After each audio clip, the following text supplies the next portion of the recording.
नमस्कार दोस्तों, मैं अंकुर उपाध्याय स्वागत करता हूं आप सभी का एक बार फिर से अपनी नई वीडियो में। दोस्तों, भारतीय बाजार में हरियाली के साथ कामकाज होता हुआ दिख रहा है। स्टॉक्स में एक्शन भरपूर चल रहा है। दुख इस बात का है कि इन्वेस्टर्स की पोर्टफोलियो अभी भी उस कदर नहीं चल रही है जितना मार्केट में इंडेक्स लेवल पे एक्शन चल रहा है। लेकिन आईपीओज में सब्सक्रिप्शन ऐसा दिखने लगा है कि लग रहा है भाई तेजी की शुरुआत हो रही है। 3 आईपीओ आज लिस्ट हुए हैं और इन तीनों के ही आईपीओ को इन्वेस्टर्स ने दमदार रिस्पॉन्स दिया। पहला है अर्बन कंपनी, अराउंड इसका तो मोर देन 100 टाइम्स सब्सक्राइब हुआ है, 104 गुना सब्सक्राइब हुआ, इशू स्पेसिफिकली बताऊं तो। दूसरा है श्रृंगार हाउस ऑफ मंगल सूत्रा, इनका आईपीओ अराउंड 64 टाइम्स सब्सक्राइब हुआ। एंड तीसरा है देव एक्सेलरेटर, ये भी अराउंड 60 टाइम्स सब्सक्राइब हुआ। अगर इन 3 आईपीओस की बात करूं तो देव एक्सेलरेटर को मैं थोड़ा सा छोड़ देता हूं क्योंकि बहुत छोटा इशू था, करीब 149 करोड़ का इशू था। तो वो तो मल्टीपल टाइम सब्सक्राइब होना बनता था क्योंकि बहुत छोटा इशू था। अब ऑब्वियस है वो सब्सक्राइब ज़्यादा होगा, तो उसको मैं अभी छोड़ देता हूं। बाकी 5% के अपर सर्किट पे लगा हुआ है। ये ट्रेड टू ट्रेड सेगमेंट में है, यानी 5% ही चल सकता है मैक्सिमम और 5% ही गिर सकता है मैक्सिमम।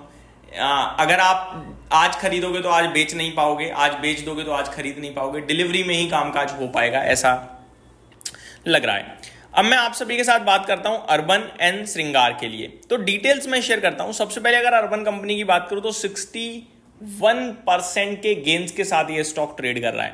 एक्सपेक्टेशन से ज्यादा दमदार एक्शन देखने को मिल रहा है क्योंकि अर्बन कंपनी का जो इशू था वो जीएमपी जो था भरने के बाद जीएमपी अराउंड 40% गेंस दिखा रहा था, 40-45, लेकिन ये 61% गेंस के साथ लिस्ट हुआ, ट्रेड कर रहा है और करीब 70% गेंस तक ऊपर में गया।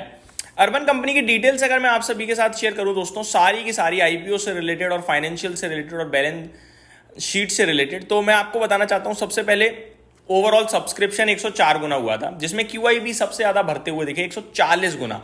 उसके बाद एनआईआई पोर्शन 74 टाइम सब्सक्राइब हुआ और रिटेल पोर्शन 39 टाइम सब्सक्राइब हुआ।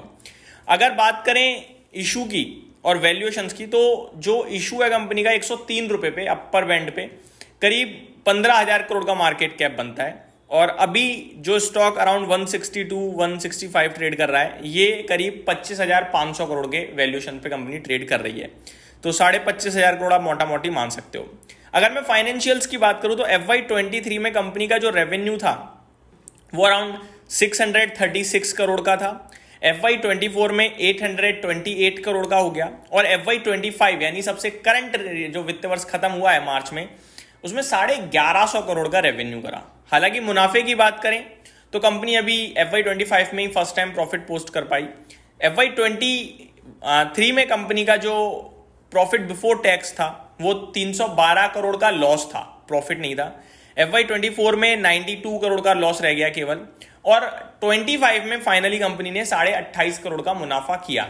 अब काफी लोग कहेंगे भाई क्या बात कर रहे हो, FY25 में तो कंपनी का मुनाफा 240 करोड़ के करीब का है।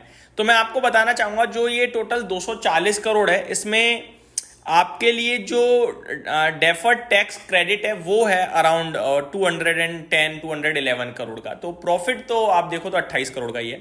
बाकी कंपनी ने इस बार पॉजिटिव फिगर पेश करे। तो ये आपके लिए ओवरऑल चीजें हैं जो मेरे को लगता है। अगर टोटल FY25 के लिए ट्रांजैक्शन वैल्यू देखोगे तो वो काफी अच्छी 2822 करोड़ की थी। एनुअल ट्रांजैक्शन कस्टमर्स की बात करो तो 702 करोड़ थे, 7.2 मिलियन, या दैट मीन्स आप कह सकते हो 70 लाख कस्टमर्स आप थे टोटल, ठीक है 70। हाँ जी। Average monthly active service professionals जो हैं वो हैं अराउंड 54,347। आप सभी को पता है कंपनी का काम क्या है, हर चीज़ काम करती है। मतलब चाहे आपको घर पे बैठे बैठे घर की सफाई करवानी है, हेयर कट लेना है, जो मन कर रहा, जो कुछ भी है, ऑलमोस्ट सारी सर्विस प्रोवाइड करते हैं ये। तो उसके लिए इनके पास प्रोफेशनल्स होने जरूरी हैं, तो वो करीब 54,500 के समथिंग हैं। ठीक है जी। इक्विटी की बात करी जाए तो यहाँ पे मैं आपको बताना चाहूँगा करीब प्रमोटर्स के पास जो इक्विटी है वो काफ़ी कम है ओवरऑल देखा जाए तो। प्रमोटर कैटेगरी पे करीब 21% है और पब्लिक कैटेगरी पे करीब 79% है। फ्रेश इशू इन्होंने 4.5 करोड़ शेयर्स का रखा गया तो और इशू बढ़ गया, जिसके बाद प्रमोटर्स के पास जो स्टेक है वो 20.42% रह गया। तो ये डिटेल्स हैं। तो प्रमोटर्स के पास स्टेक तो कम है, बाकी बड़े लोगों के पास मतलब इधर उधर होगी FIDIs में, वो आपके साथ डिटेल्स में जैसे आएंगे मैं शेयर करूंगा। वैल्यूएशंस की बात करें तो ये 66 टाइम्स पे आप कह सकते हो अपर बैंड पे ट्रेड करता हुआ दिखा है, प्लस आज गेन कर गया तो 100 के PE पे आप कह सकते हो ऑलमोस्ट पहुंच गया है। आगे बात करूं दोस्तों मैं आप सभी के साथ दूसरे IPO के, अब पहले कहते हैं क्या करना चाहिए।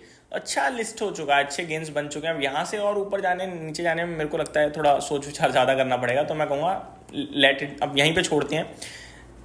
और ऊपर चला गया एंजॉय करिएगा प्रॉफिट, वरना मेरे को नहीं लगता है यहाँ पे फ्रेश एंट्री लेनी चाहिए डिसिप्लिन के रूप में। बाकी ऊपर जाने के लिए जा सकता है, ई-कॉमर्स स्टॉक एक्शन में है। दूसरा है दोस्तों श्रृंगार हाउस ऑफ मंगलसूत्रा। कंपनी का टोटल इशू 400 करोड़ का था, ज्यादा बड़ा नहीं था, और पूरा का पूरा फ्रेश इशू था, कोई OFS नहीं था इसमें, यानी प्रमोटर्स ने कुछ नहीं बेचा। इशू प्राइस जो है कंपनी का वो 155 से 165 था, 188 रुपए पे लिस्टिंग हुई इसकी। टोटल जो इसके IPO को सब्सक्रिप्शन मिला वो 60 टाइम्स था, मैंने 63 बोला माफ कीजिएगा, 60 टाइम्स का था, 63 देव एक्सेलरेटर का था। इसमें से 101 गुना सब्सक्राइब किया QIBs ने और 82 टाइम सब्सक्राइब किया, NIIs ने किया 82 टाइम्स और रिटेल ने किया 26 टाइम, यानी QIB पोर्शन यहां भी सबसे ज्यादा सब्सक्राइब किया गया। IPO से पहले टोटल मार्केट कैप जो कंपनी का था वो था अराउंड 1591 करोड़ का, लिस्टिंग के बाद करीब 1800 करोड़ का हो गया, क्योंकि 15% के गेंस दिखे आपको।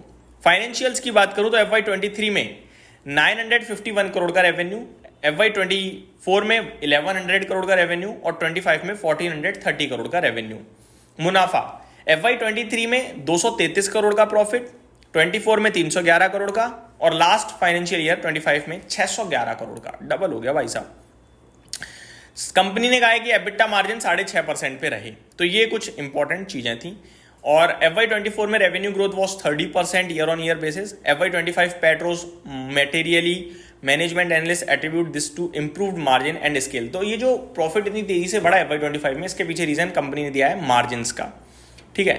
तो मेरे हिसाब से कंपनी अच्छी है, प्रमोटर्स के पास स्टेक अच्छा खासा है। टोटल इक्विटी 10 करोड़ शेयर्स की है, पहले करीब 7 करोड़ शेयर्स पहले से थे और 2.5 करोड़ इशू आए हैं, तो टोटल 10 करोड़ के समथिंग की इक्विटी है। प्रमोटर्स के पास 74.8% का स्टेक है ऑलमोस्ट। और चेतन एन थाडेश्वर जी के पास अच्छा खासा स्टेक है टोटल नंबर ऑफ शेयर्स में अगर देखा जाए तो वैल्यूएशंस की बात करी जाए तो ठीक है, 19 to 26 के PE पे ट्रेड कर रहा है और कोई दिक्कत का विषय है नहीं इस कंपनी के लिए। देखा जाए तो क्या करना चाहिए, मेरा ये मानना था कि ये स्टॉक 20% गेंस के आसपास ट्रेड करना चाहिए, लेकिन सुस्त लिस्टिंग है उसके हिसाब से। तो मैं यहाँ पे वेट करने के लिए कहूँगा, अगर IPO में अलॉटमेंट मिला है तो मेरे को लगता है 200-210 तक जाना चाहिए। और नीचे में मैं आपसे कहूँगा, आप चाहो तो इशू प्राइस का स्टॉप लॉस लगा सकते हो और चाहो तो इसे 3 महीने के पर्पज से होल्ड भी कर सकते हो।